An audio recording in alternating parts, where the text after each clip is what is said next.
میں نے جب مشورہ لیا تو اس شہر کے تقریباً 500 علماء کو میں نے کتاب بھیجی اور انہیں کہا کہ یہ کتاب پڑھیں اور جب آپ خطبہ دیتے ہیں جمعہ کا اس میں آپ اس کا ذکر کریں باتوں کا کہ بارات اور جو جہیز ہے ہمارے معاشرے میں جو غلط ایک چیز آئی ہے یہ ہندوؤں کی طرف سے ہے. لیکن ان سے میرے خیال میں چند علماء ہوں گے جنہوں نے مجھے جواب دیا اور انہوں نے کہا جی ٹھیک آپ نے ٹھیک کہا اور ہم آئندہ اس کا ذکر کریں گے. لیکن اصل معاملہ کہاں آ جاتا ہے؟ میں افسوس کے ساتھ ذکر کرنے لگا ہوں. میں اسی سلسلے میں فیصل آباد میں ایک بہت بڑا مدرسہ ہے، میں اب نام نہیں لوں گا، تو ان میں جو شیخ الحدیث بیٹھتے ہیں میں ان کے پاس گیا تو میں نے کہا حضرت میں نے یہ کتاب لکھی ہے تو اس بارے میں آپ کا بہت حلقہ وسیع ہے، تو اگر آپ میرے ساتھ متفق ہیں تو اس بارے میں آپ بات ضرور کریں اپنے حلقے میں.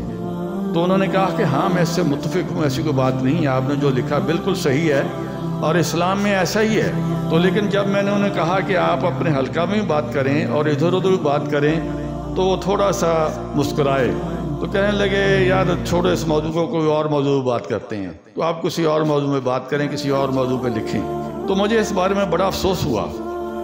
تو میں نے انہیں کہا حضرت بات اصل میں یہ ہے کہ آپ نے خود بھی جہیز لیا ہوا ہے، آپ جہیز دیتے بھی ہیں، اس لیے آپ کیسے اس کی نفی کریں؟ آپ باہر بلند باغ کیسے نفی کریں آپ اس کی؟ تو بہر ہمارے علماء کرام میں مجھے بہت تکلیف ہوتی ہے یہ بات کہتے ہوئے. اس بارے میں جو کہتے ہیں وہ کرتے نہیں ہیں، وہ متفق ضرور ہیں اس بات پہ لیکن ان میں جو متفق ہیں وہ بھی اس پہ عمل نہیں کرتے، نہ ہی آگے اچھی طرح بتاتے ہیں. لیکن زیادہ تر علماء تو جو ہیں وہ کہتے ہیں جی کہ تحفے کی اجازت ہے. اب تحفہ کیا ہے؟ ہم جب ایک دوسرے کو تحفہ دیتے ہیں تو وہ ٹرک بھر کے نہیں دیتے. تحفہ تو یہی ہوتا ہے کہ معمولی سی رقم ہے، اس سے جو چیز آپ نے خریدی ہے ایک دو جا کے دے دی. تو اب انہوں نے کیا جواز پیدا کیا ہوا ہے کہ جی والدین اگر اپنی بیٹی کو تحفہ دینا چاہتے ہیں تو وہ تحفہ دے سکتے ہیں. تو تحفے کے جواز میں وہ اس بارات کو، اس جہیز کا جواز پیدا کرتے ہیں، جو کہ نہایت افسوسناک بات ہے، جبکہ اس کی مثال کہیں بھی نبی پاک صلی اللہ علیہ وسلم کی زندگی میں نہیں ملتی. اور ہم ہمیشہ یہی کہتے ہیں، علماء کرام بھی یہی کہتے ہیں، نبی پاک صلی اللہ علیہ وسلم کی زندگی کو مشعل راہ بناؤ. لیکن جب بات آتی ہے جہیز کی اور بارات کی تو وہاں آ کے ہم وہ کیا کہتے ہیں، میں تو یہی کہوں گا کہ وہ ڈنڈی مار جاتے ہیں. شیخ صاحب آپ پھر ہمارے معزز علماء کرام کو اس بارے میں کیا پیغام دینا چاہیں گے کہ کیا انہیں مطلب اس موضوع پر بیان کرنا چاہیے کھل کھلا کر؟ کیونکہ اگر وہ بیان نہیں کریں گے تو پھر یہ اتنی کبھی جو رسمیں ہیں یہ کیسے رکیں گی؟ آخر ان کا کوئی تو حل ہوگا نا جی. تو اس کے لیے مطلب کہ ظاہری بات ہے کہ ایک دو بندے اگر کام کریں گے، جس طرح کہ ماشاءاللہ آپ نے کتاب لکھی ہے اور میں ایک ادارہ چلا رہا ہوں تحریک سنت نکاح کے نام سے، لوگوں کی شادیاں کروا رہا ہوں بغیر جہیز برات کے. تو بتائیں کہ آپ اور میں یا گنے جنے اور لوگ کتنا مطلب اس کو روکیں گے؟ اتنا بڑا پہاڑ کا بوجھ 2-4 آدمی کیسے اٹھائیں گے؟ ہاں جی. تو اس کے لیے اصل حل کیا ہونا چاہیے؟ احمد صاحب آپ نے فرمایا ہے کہ آپ علماء کرام کو کیا پیغام دینا چاہیں گے، تو میں پیغام نہیں دینا چاہوں گا، میں ان سے گزارش کرنا چاہوں گا. گزارش ہے، التماس ہے، کیونکہ علماء کرام میرے نزدیک واجب الاحترام ہیں، مجھ سے زیادہ علم رکھنے والے ہیں، مجھ سے زیادہ تجربہ رکھنے والے ہیں. میں تو ایک حقیر سا بندہ ہوں جس کا مذہب کے بارے میں شاید اتنا علم نہیں ہے. تو میں تو انہیں گزارش ہی کر سکتا ہوں، ایک التماس ہی کر سکتا ہوں کہ دیکھیے میں نے کتاب لکھی، یہ کتنے لوگوں تک پہنچی ہوگی؟ یہی کو 1000 ہوگا، 2000 ہوگا. اور میرے دوست عامر محمدی صاحب اس بارے میں بہت توقع کر رہے ہیں، اللہ تعالیٰ نے جزا دے. لیکن ان کا پیغام بھی کتنے لوگوں تک پہنچتا ہوگا؟ بہت محدود لوگوں تک. اور اس فیلڈ میں اگر 2-4 لوگ کام کر رہے ہیں تو ان کا پیغام بھی کتنے لوگوں تک پہنچتا ہوگا؟ بہت محدود لوگوں تک. تو یہ جو رسم ہے جہیز اور بارات کی، جس کا اسلام میں کوئی تصور نہیں ہے، نہ بارات کا نہ جہیز کا، تو اس بارے میں ہماری جو کوشش ہے وہ بہت ہی محدود ہے۔ ٹھیک ہے، ہم کوشش کر رہے ہیں لیکن نہایت محدود۔ اگر علماء کرام اس طرف توجہ دیں اور معاشرے کو اس بگاڑ کو درست کرنا چاہیں، اس ناسور کو ختم کرنا چاہیں، تو ان کی آواز جو ہے وہ 25 کروڑ عوام تک پہنچ سکتی ہے۔ اب ہماری مساجد میں جب لوگ جمعہ والے دن رجوع کرتے ہیں، اگر علماء کرام اس چیز کو خاص طور پر اپنے خطبے میں شامل کر لیں تو میرا خیال بہت وقت نہیں لگے گا، کچھ عرصے میں ہی یہ 24-25 کروڑ عوام جو ہیں ان تک یہ پیغام پہنچ سکتا ہے۔ تو اس میں علماء کرام کی مدد کی، ان کی اعانت کی سخت ضرورت ہے۔ جزاک اللہ خیر شیخ صاحب، آپ کا بہت شکریہ، اللہ تعالیٰ آپ کو جزائے خیر عطا فرمائے کہ آپ نے اپنا قیمتی وقت نکال کر ہمیں ٹائم دیا۔ اللہ تعالیٰ سے دعا ہے کہ آپ نے جتنی باتیں کی ہیں اس معاشرے کی بھلائی کے لیے، جن لوگوں نے یہ آپ کی باتیں سنی، اللہ انہیں ان پر عمل کر کے ان باتوں کو آگے بھی پہنچانے کی توفیق عطا فرمائے۔ السلام علیکم ورحمۃ اللہ وبرکاتہ۔